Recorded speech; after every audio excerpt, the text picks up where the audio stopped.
ഹർഷബാഷ്പം തൂകി വർഷപഞ്ചമി വന്നു.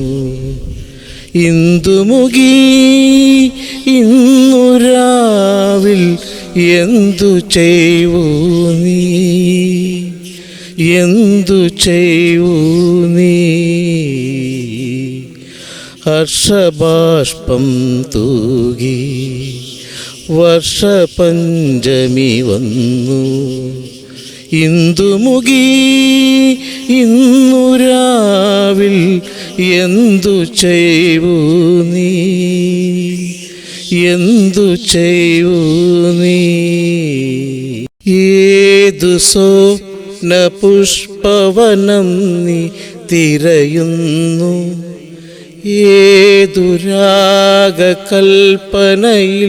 നീ മുഴുകുന്നു. വിണ്ണിലെ സുധാകരനോ വിരഹിയായ കാമുകനോ ഇന്നു നിന്റെ ചിന്തകളെ ആരുണർത്തുന്നു, സഖി ആരുണർത്തുന്നു. ഹർഷബാഷ്പം തൂകി വർഷപഞ്ചമി വന്നു. ഇന്ദുമുഖി ഇന്നു രാവിൽ എന്തു ചെയ്യൂ നീ, എന്തു ചെയ്യൂ നീ.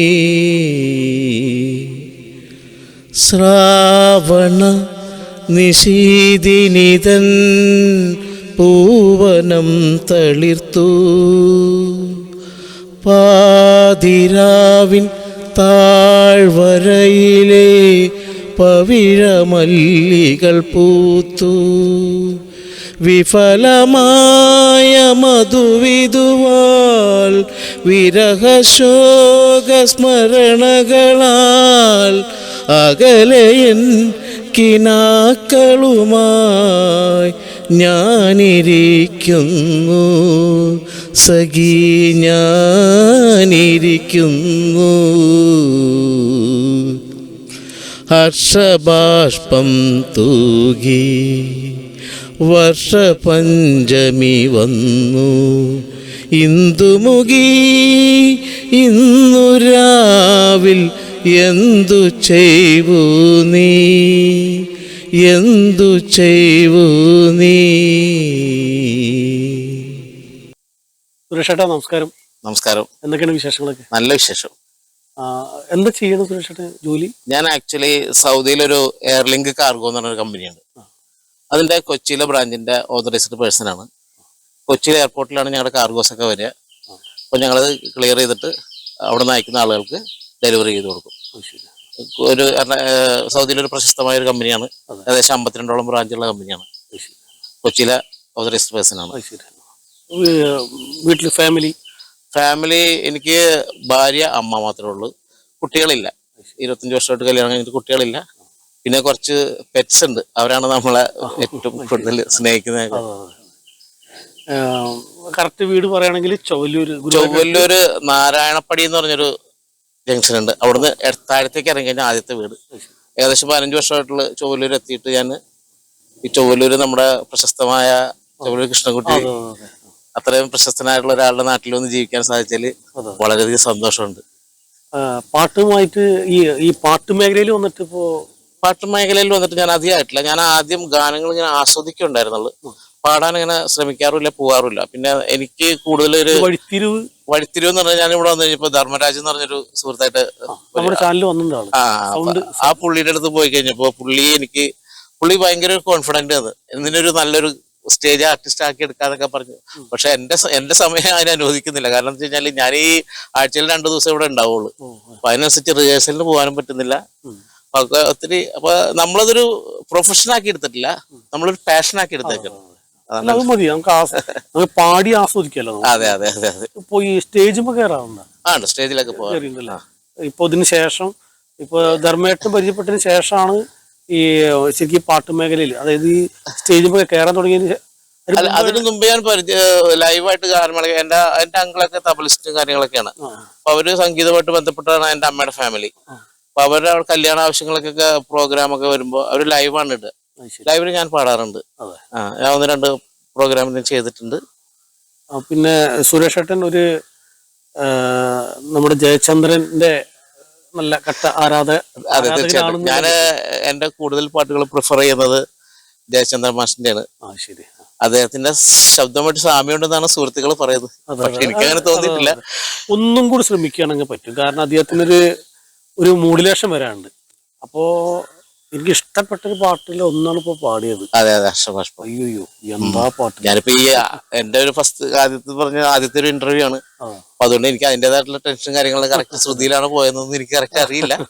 എന്നാലും ഒരു ഇതും ശ്രമിച്ചിട്ടുണ്ട് എന്ന് പറയാം. നമ്മുടെ ഈ ചാനൽ എന്ന് പറഞ്ഞാൽ ഒന്നാമത് ഒരുപാട് സിമ്പിൾ ആയിട്ടുള്ള ഒരു സാധാരണക്കാരൊക്കെ കൊണ്ടുവരുന്ന അവർക്ക് പാടാനുള്ള അത് പാടിയിട്ട് അവരുടെ ആത്മവിശ്വാസം ഉണ്ടാക്കലാണ് നമ്മുടെ ഒരു ചാനലിൽ. തീർച്ചയായിട്ടും അതാണ് നിങ്ങൾ വിളിച്ചപ്പോഴേ ഞാൻ എസ് പറഞ്ഞത്. നമുക്ക് രണ്ടാമത്തെ ഒരു പാട്ടാണ് അനുപല്ലവി തുടങ്ങിയപ്പോൾ മതി.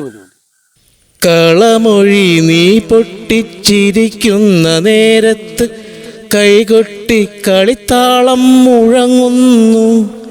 പരിഭവം പറഞ്ഞു നീ പിണങ്ങുമ്പോൾ കുരുവിതൻ പാളുങ്കണിയൊച്ച ഞാൻ കേൾക്കുന്നു.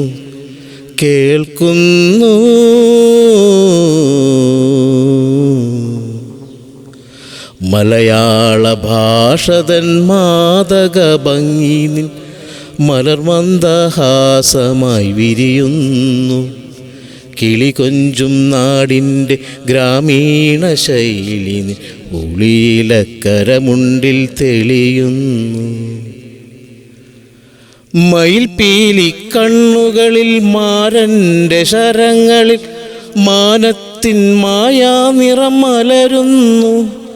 മയിൽപീലി കണ്ണുകളിൽ മാരൻ്റെ ശരങ്ങളിൽ മാനത്തിൻ മായാ നിറം മലരുന്നു. അരയന്നപ്പിട പോൽ നീ ഒഴുകുമ്പോൾ അഷ്ടപതി മധുരവർണ്ണന നെഞ്ചിൽ നിറയുന്നു.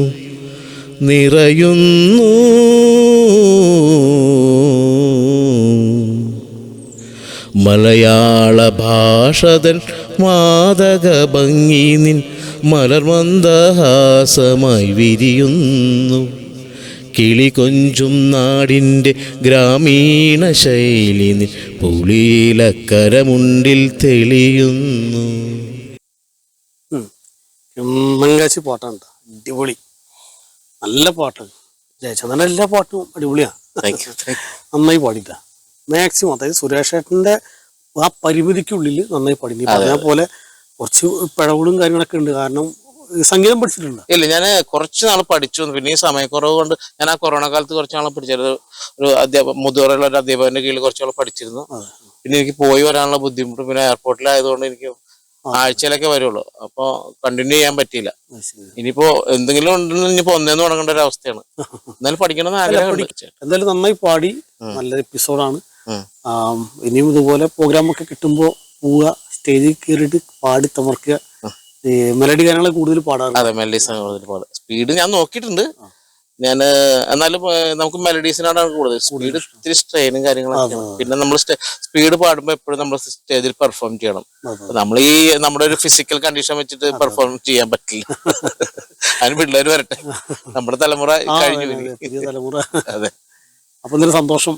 അപ്പൊ എന്തായാലും നമ്മളെ ഈ ചാനലിലേക്ക് ഇൻവൈറ്റ് ചെയ്ത സുജീഷ് പൊന്നാനി, താങ്കൾക്ക് എന്റെ നന്ദി രേഖപ്പെടുത്തുന്നു. ഓക്കെ.